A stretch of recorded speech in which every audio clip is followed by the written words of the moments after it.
Anong ginawa niya ni Yuri? Nagsimba, Ano pa? nag-grocery at nagluto. What else? Nagkwentuhan at naningin ng pictures. What else? Wala na. What else? Wala na. Meron pa ba dapat? Don't lie to me. Nag-kiss. Why are you doing this to me? You're mine. Only mine. Everything about you is mine. No. No, I'm not. Hindi ako gamit, Kiefer. Hindi mo ako pagmamayari. Why? Because you like Yuri? Oo. Kaya nga tinanggap ko yung alok niyang kasal. Liar. You can't lie No, I'm not. to me. Totoo yung sinasabi ko. And yet you responded to my kiss that night.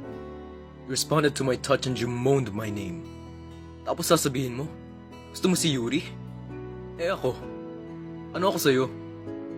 You almost gave yourself to me. Sige nga. How come that Yuri's the one you like? Oo na. Hindi ako sigurado sa nararamdaman ko. Pero alam kong yun yung dapat. Pagkakamali lang na muntik na akong bumigay sa'yo. You choose Yuri? Why? Because of that fucking engagement?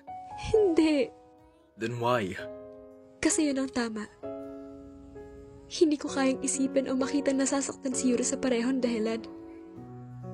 Kaya kahit hindi ako sigurado tinanggap ko. Gusto kong maranasan niyang maging masaya. So you choose to sacrifice your feelings? Haha? Si Yuri na naman. The oh-so-genius kid. The good boy. The heir of Hanamichi. Yuri who's loved and cared for by a lot of people. Why is it him again? Lagi na lang ba? Akala namin patay na si Percy.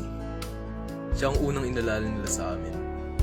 Pero ako, ano? Nothing! Lahat na lang sa kanya.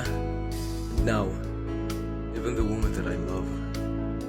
Me, who doesn't have a mother by my side.